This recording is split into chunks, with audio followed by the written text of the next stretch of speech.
Salut les devins, c'est Saikyu. On va se parler aujourd'hui de l'épisode numéro 9 de Super Dragon Ball Heroes, sa date de sortie, la preview, ce que j'en pense un petit peu à vue donnée par rapport à ce qui pourrait se passer pour le prochain épisode.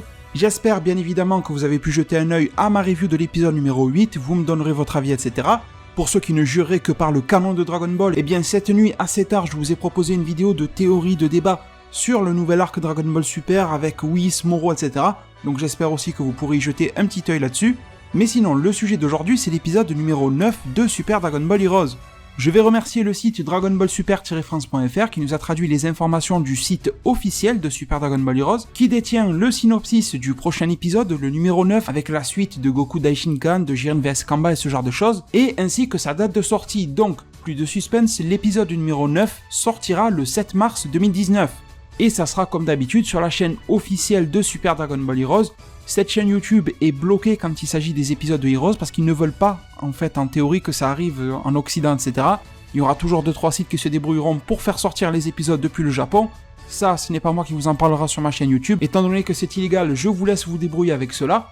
Et alors, le titre de l'épisode numéro 9 est Son Goku ressuscite, le conflit du plus fort et du plus fort. Le synopsis de l'épisode nous dit « Devant Kamba, ou Kumber, vous le prononcez comme vous voulez, qui est apparu dans l'univers 11 et a commencé à se déchaîner, se dresse le glacial Jiren. Tous deux commencent un prodigieux et féroce combat. Pendant ce temps, près du grand prêtre, on aperçoit la silhouette de Goku qui était portée disparue. » Alors les devins, ce que j'en pense de tout ça, c'est déjà le titre qui m'intrigue beaucoup, Son Goku ressuscite. Est-ce qu'il va y avoir une histoire comme quoi Goku est réellement mort sur la planète prison suite au combat en Ultra Instinct fin d'épisode 6, explosion de la planète et tout ça, il n'a pas pu être sauvé. Mais le Daishinkan aurait procédé à sa résurrection. On a vu que les anges pouvaient ramener quelqu'un à la vie, donc pourquoi pas Goku une énième fois? Ou est-ce que c'est une manière un petit peu plus métaphorique, philosophique, quelque chose comme ça, de parler de résurrection? Parce que Goku était laissé pour mort et on a cru à sa mort, et au final il réapparaît quelque part dans le palais du Daishinkan. Daishinkan, donc grand prêtre qui l'aurait sauvé, on ne sait pas encore comment, et j'espère que ça sera expliqué brièvement.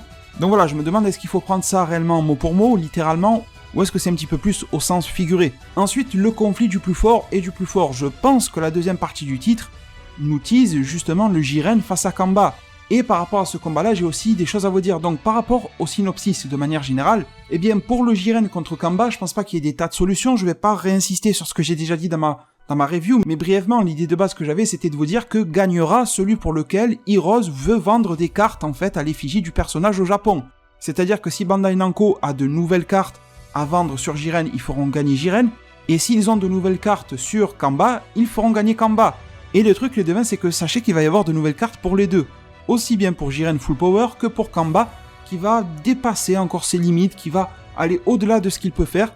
Pas de Super Saiyan 4 Kamba pour le moment, mais vous savez que Heroes évolue très très vite, mais c'est une forme visiblement au-delà du Super Saiyan numéro 3 de Kamba. On a la carte et on a une image in-game qui est enfutée de ça, avec la longue chevelure dorée, avec la perte, avec bien évidemment la perte des sourcils et l'espèce de boss, qui est tout à fait synonyme du SSJ 3, sauf que cette forme-là est tout à fait différente, parce qu'on voit que pas mal de veines apparaissent.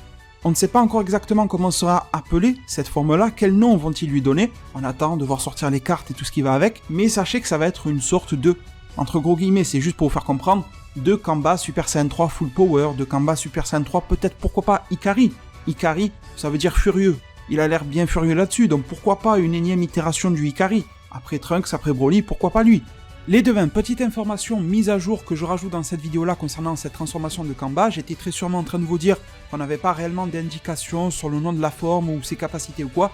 J'ai quelques informations supplémentaires à vous donner grâce à un de mes abonnés sur Twitter, B-Boy Kenlo, qui est au Japon, qui comprend très bien le japonais, qui a pu obtenir un visuel de la carte sur laquelle se trouve ce Kamba avec une meilleure qualité, et qui nous rapporte le fait que Kamba serait mentionné comme étant un Super Saiyan 3 Full Power, aux dégâts maximaux. Donc bon, Full Power, ça peut vouloir dire tout et n'importe quoi. Ça peut être juste une indication comme quoi il est à fond, ou ça peut être une indication comme quoi il pourrait être de la lignée comme Broly, qui était un SSJ Full Power. Enfin bon, je ne veux pas aller trop loin, mais je pense qu'on a tous déjà plus ou moins suspecté qu'il pourrait y avoir un lien de filiation entre Kamba et Broly, et Kamba pourrait être l'ancêtre de Broly ou quelque chose comme ça.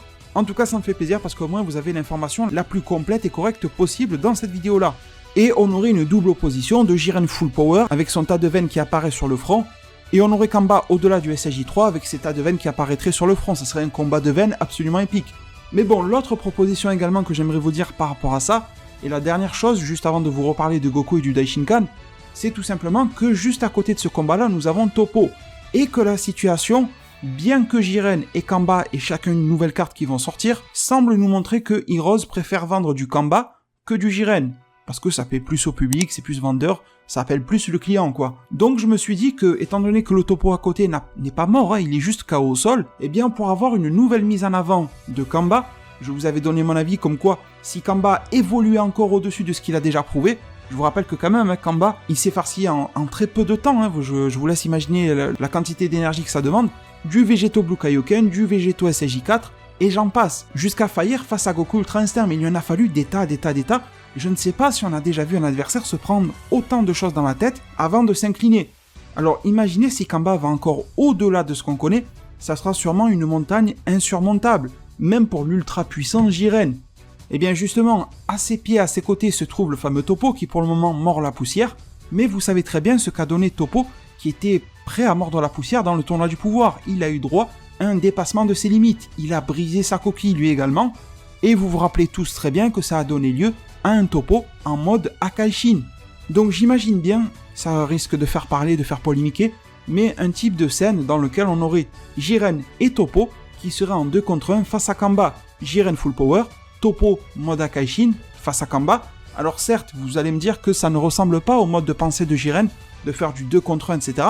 Mais rappelez-vous qu'à la fin du tournoi du pouvoir, Jiren a évolué et Jiren a appris le pouvoir de la confiance. Jiren a compris que avancer avec des amis, avec des collaborateurs, avec un groupe de nakama entre guillemets, etc. C'est bien dans la vie, ça aide, etc. C'est une bonne mentalité. Est-ce que ça ne serait pas la première fois où nous verrions Jiren faire ça, même si ça n'est pas dans le canon de Dragon Ball, il le ferait ici. Première preuve d'évolution de la mentalité de Jiren, et on verrait justement cette coalition Jiren-Toppo face à un Kamba qui lui se déchaînerait dans tous les sens. Bon, sinon les devants, en quelques mots, ce que je veux vous dire sur le Goku Daishinkan pour conclure la vidéo, je pense que tout le monde se pose la question, quel va être le fruit, etc. de cet entraînement-là avec le Daishinkan. Alors je vous ai déjà parlé de la possibilité d'un rituel façon Daishinkan qui pourrait développer le potentiel de Goku, un petit peu comme un rituel de Kaioshin et qui irait beaucoup plus loin. C'est une possibilité, mais je pense qu'il serait beaucoup plus vendeur. Vous le savez encore une fois, le but d'Heroes c'est de divertir mais aussi de vendre, eh bien serait d'en arriver dans la continuité de Heroes, pas celle de Dragon Ball Super, à une maîtrise totale et réutilisable de l'Ultra Instinct. En gros, l'Ultra Instinct deviendrait un petit peu comme une transformation Super Saiyan pour Goku dans Heroes qu'il pourrait réatteindre un petit peu à souhait. Et du coup, ça permettrait de ressortir des cartes de Goku Ultra Instinct de manière illimitée sans s'embêter avec des barrières scénaristiques du type Goku n'y arrive pas, c'est trop difficile. Heroes s'en fout un petit peu de tout ça. Bien évidemment que si cela devait se produire un jour dans Dragon Ball Super, ça arriverait, pourquoi pas dans l'arc Moro, je ne sais pas. Mais en tout cas, le chemin pour y arriver serait beaucoup plus compliqué qu'un petit entraînement d'Daishinkan et au bout d'un épisode c'est fini, non. Goku dans DBS galérera pour maîtriser l'Ultra Instinct et le réatteindre, et même en arriver jusqu'à l'utiliser à volonté. Ce n'est pas encore réellement d'actualité dans DBS, mais dans Heroes, je pense qu'on va s'y tourner très vite. Surtout que, en guise de conclusion de ma vidéo, je vous dirais de ne pas oublier, aussi bien vous, mais je m'adresse à moi-même aussi, que Goku Ultra Instinct n'est pas imbattable. La preuve déjà, Jiren a mené un très beau combat face à Goku Ultra Instinct, il s'est pas fait one shot. L'Ultra Instinct de Goku lui permet d'avoir une superbe maîtrise du combat, de ses mouvements, mais ça n'assure pas la victoire. Si l'adversaire en face a beaucoup plus de puissance brute et de bien meilleures capacités physiques que Goku Ultra Instinct, et bien même si cet adversaire-là maîtrise moins bien le combat que Goku Migate no Gokui, et bien forcément qu'il gagnera, car au final, même si Goku a une meilleure maîtrise, et bien les coups de Goku ne feront pas énormément de dégâts à l'adversaire en face, vu qu'il est beaucoup plus résistant que lui, et l'adversaire, au moment où il parviendra à toucher Goku, eh bien va lui faire extrêmement mal, parce que sa puissance dépasserait de loin celle de Goku Ultra Instinct. Du coup, Goku Ultra Instinct aura fait ce qu'il aura pu, mais ça ne suffira pas. Donc Ultra Instinct pour Goku n'est pas égal de tout, n'est pas égal de victoire, n'est pas égal de surcheater, etc. Il y a encore des adversaires qui peuvent lui faire face, j'en suis sûr, même si eux-mêmes ne possèdent pas l'Ultra Instinct. Et d'ailleurs, vous avez vu qu'en ce moment, le débat de puissance, c'est de se demander qui gagnerait un combat entre Goku Ultra Instinct et Gogeta SSJ Blue. Pourtant, Gogeta SSJ Blue n'a pas d'Ultra Instinct. Vous voyez qu'il y a quand même un gros débat entre la maîtrise ultime de combat de l'Ultra Instinct et la puissance entre guillemets ultime de Gogeta qui vaincrait. Du coup les devins, c'est sur ces mots-là que je conclue ma vidéo, en vous remerciant infiniment pour tout votre soutien. Vous êtes de plus en plus nombreux ces derniers temps à me laisser des commentaires, des théories, etc. Ça me fait extrêmement plaisir de vous voir de plus en plus chaleureux et de vous voir de plus en plus hypé dans ma zone commentaire ces derniers temps. Vraiment, ça fait chaud au cœur. Un gros merci à vous pour le pouce bleu pour le référencement de cette vidéo-là. Ma page Utip, si vous voulez me soutenir encore plus, est en description. Ça vous prend 30 secondes et c'est totalement gratuit pour vous, donc c'est parfait. Merci à tous, prenez tous très bien soin de votre futur, et à plus pour de prochains arts divinatoires.